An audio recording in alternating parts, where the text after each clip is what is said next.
I wanted to make another midday video.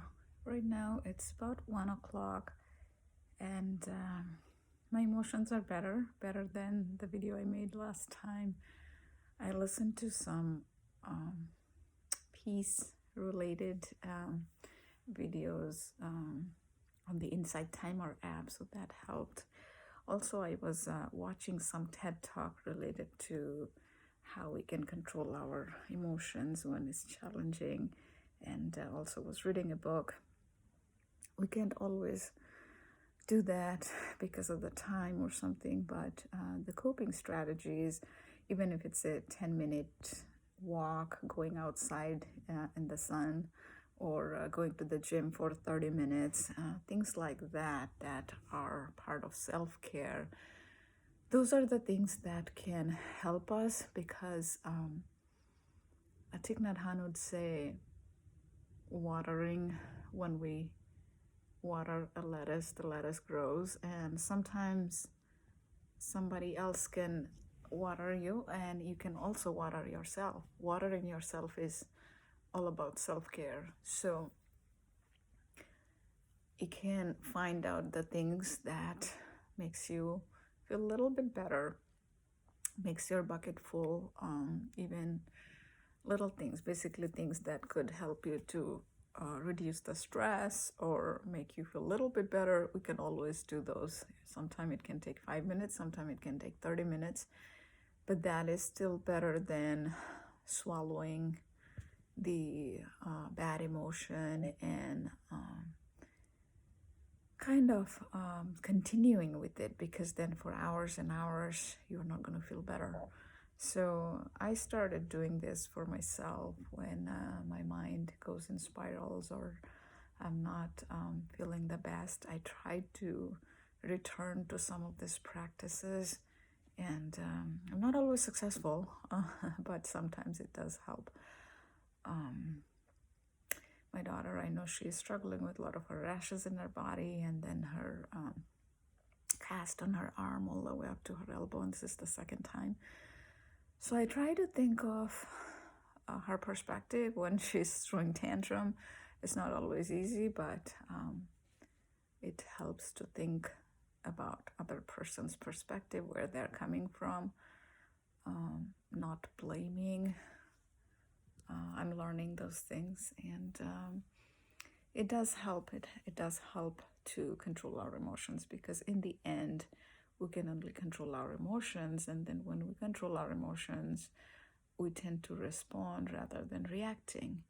And even though we can't change people by the way we respond to ourselves, our outer reality changes. Because think about Gandhi. Now, I'm not talking about that we all have to become Gandhi, but the point is that if we ourselves can keep calm in a stressful situation, not once, not twice, but over and over and over, that will help the other people around us to also stay calm in those challenging situations.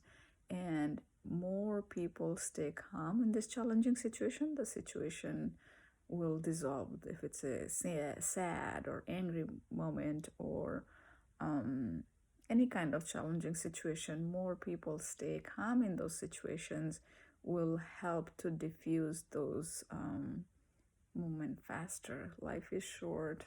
We all want to be happy. In Buddhism, how they have pleasant feeling, unpleasant feeling, and neutral feeling. Even if we are not feeling very pleasant all the time, but it's at least good to have that neutral feeling. So think about ways where, if something is challenging and making you sad, angry, or anxious, those are unpleasant. From there, sometimes we cannot directly go to the pleasant, but we can go to the neutral feeling by doing these self-care practices. So I have been trying to do that, because this is what we can control. And sometimes different thing works at different times. Say gratitude practice, sometimes the gratitude practice may not be taking us there as quickly, because let's say the emotion is very strong, then you might have to go to the gym to work it out. whatever works, or going out for a walk. In the past, I could watch a TV show and get my mind distracted in a good way, but these days that doesn't work. So I don't do that as much because I seem like I can't really focus on the TV show when my mind is kind of wandering or having those spiraling thoughts. Sometimes what does work for me is, though, let's say if I go to a Starbucks or something, and then I tip the person at the coffee counter good, and that kind of makes me think of giving, sort of like giving back to the community or something, and that makes me feel better. So yeah, trying different things that gets your mind to that zone, that at least from unpleasant feeling to a neutral feeling. And by doing this, if you can get to the pleasant feeling, it's even better. Sometime when you practice for a while, let's say you did a few different things. You went to the gym, also you read some spiritual book, and did meditation, and all of that can get you to that pleasant zone. So yeah, I have been trying all of that, and seem to be working. Not always, but whenever it works, it's a win. So I want to continue doing that. This having things in your toolbox that helps with your coping strategies, because life will keep throwing challenges. And in this book, I saw a really interesting story yesterday. It talks about it's a Thich Nhat Hanh. He wrote that short story, where a monk was doing meditation on a boat, and in the middle of the lake, he felt another boat knocked his boat, and he kind of was provoked and was feeling angry. But when he opened his eyes, he saw that it was actually an empty boat. So the story says that anger is within ourselves. It just needs to hit an external object that provokes it. So when we think of external object, there's so many things. It could be at work, it could be at home, it could be even when you're driving down the road, or a library or a restaurant, when you have when somebody, a waiter or waitress who were late, or who didn't serve you well compared to the other people, you had to wait longer. But all of these are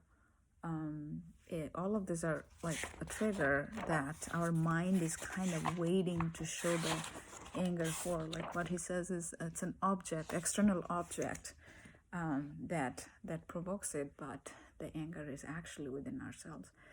And I've been watching some of the interesting videos too. It says that emotion is actually not bad, but you can use that emotion for many good things in the world, like social injustice, and all of the big social issues like environmental issues or other things. You can use your anger for that by going and volunteering, and basically no matter what, it's like you kind of transform it. You do have to transform it.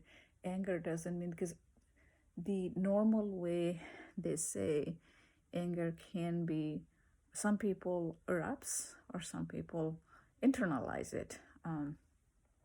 Neither is good, because people who internalize it, they get sick, physically sick out of that, and sometimes it erupts even larger way, right? So neither is good. The best way to deal with it is the way I'm learning, is that to change it, to transform it to compassion. And then for that, you have to take action. So if people say that everybody is, that they say that they have no anger,